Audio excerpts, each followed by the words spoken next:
మీరు phone pay, Google pay వాడుతున్నారా? అయితే యూపీఐ యూజర్స్ కి ఆర్బీఐ కొన్ని షరతులు విధించింది. వాటిలో రెండింటిని ఈ వీడియోలో మీతో షేర్ చేసుకుంటాను. ఈ ఫైనాన్షియల్ ఇయర్ లో యూపీఐ ట్రాన్సాక్షన్స్ కి సంబంధించి ఆర్బీఐ అండ్ గవర్నమెంట్ యొక్క మెయిన్ ఫోకస్ ఎన్హాన్స్డ్ సెక్యూరిటీ పైన ఉంది.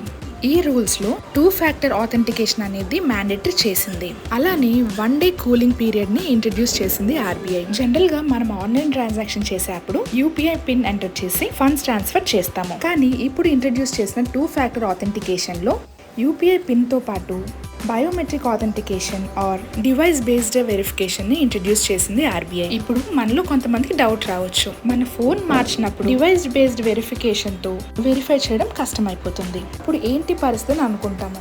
దానికి కూడా ఉపాయం చెప్పింది ఆర్బీఐ. కానీ దానికోసం మనం 1 డే వెయిట్ చేయాలి. అదే నేను వీడియోలో చెప్పిన కూలింగ్ పీరియడ్. మనం కొత్త ఫోన్ తీసుకున్న వెంటనే యూపీఐలో 5,000 మించి పేమెంట్ చేయడానికి వీల్లేదు. అలానే ఆ కొత్త ఫోన్ లో యూపీఐ రిజిస్ట్రేషన్ కి 1 డే టైం పడుతుంది. దాన్నే కూలింగ్ పీరియడ్ అని అంటారు.